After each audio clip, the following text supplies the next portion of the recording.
Shalom Bapak Ibu Saudara yang terkasih dalam Tuhan Yesus Kristus. Kiranya kasih karunia dan damai sejahtera dari Tuhan Allah Bapa kita dan Tuhan Yesus Kristus senantiasa menyertai Ibu Bapak Saudari-saudara sekalian. Mari bersama-sama kita satu di dalam doa.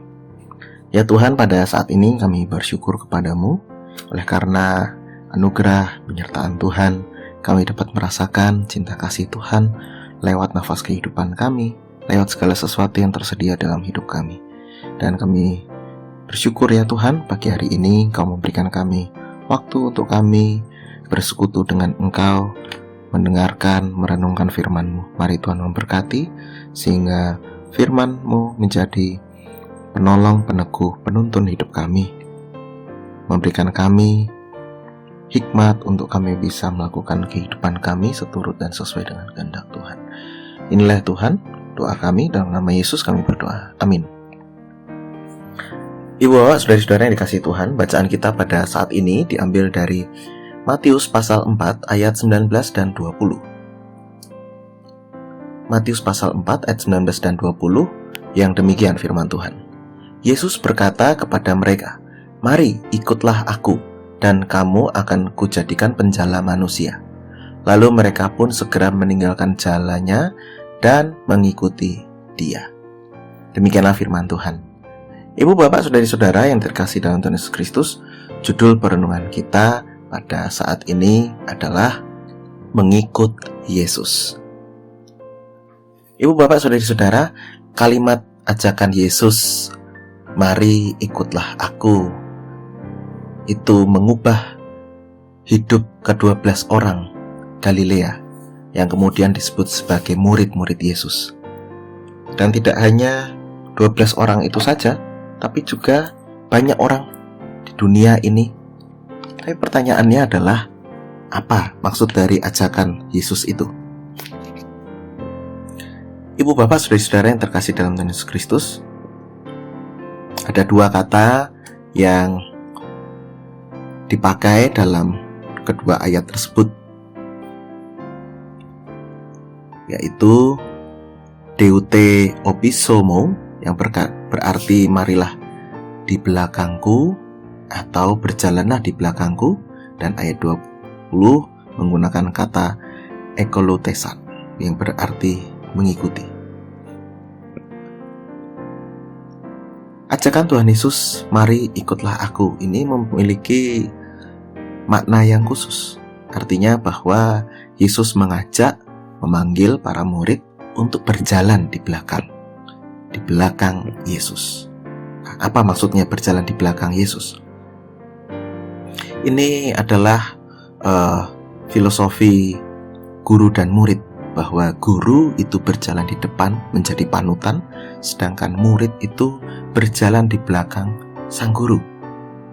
Nah, sehingga kemudian dalam perjalanannya para murid ini kemudian mengikuti apa yang dilakukan oleh sang guru.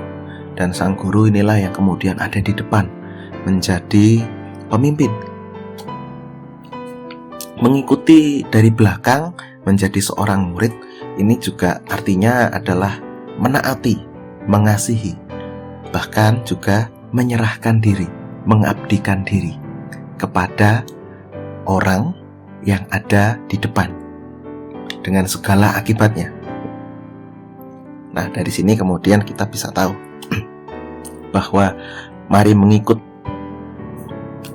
ikutlah aku yang menjadi ajakan Tuhan Yesus ini tidak hanya sekedar ajakan biasa, tetapi adalah ajakan untuk penyerahan diri, ajakan untuk menaati, mencintai Tuhan Yesus, mengabdikan diri kepada Tuhan Yesus seumur hidup dengan segala konsekuensinya.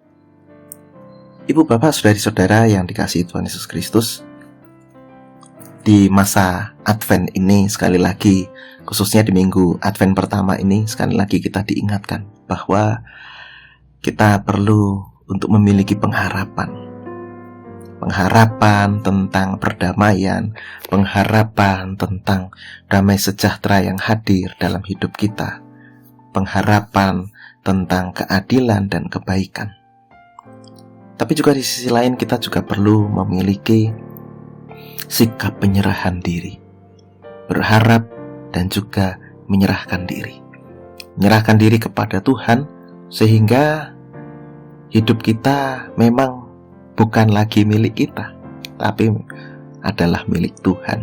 Dan ketika kita menjadi seorang Kristen, yang artinya pengikut Kristus, ya berarti kita dengan sadar mengikuti Yesus setapak demi setapak di belakang Yesus, menaati, mengasihi, menyerahkan diri, mengabdikan diri kepada Yesus.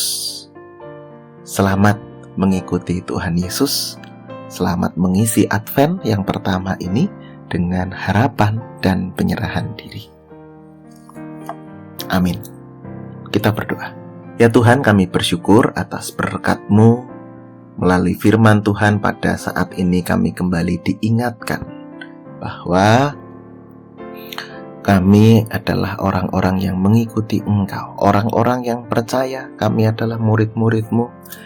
Maka tuntunlah kami ya Tuhan, supaya kami mengikuti Engkau dengan setia seumur hidup kami, melakukan apa yang Engkau lakukan dan mengikuti kegerakan-Mu apapun itu, sehingga hidup kami adalah hidup-Mu, dan segala yang Kau percayakan kepada kami gunakan hanya untuk kemuliaan nama Tuhan.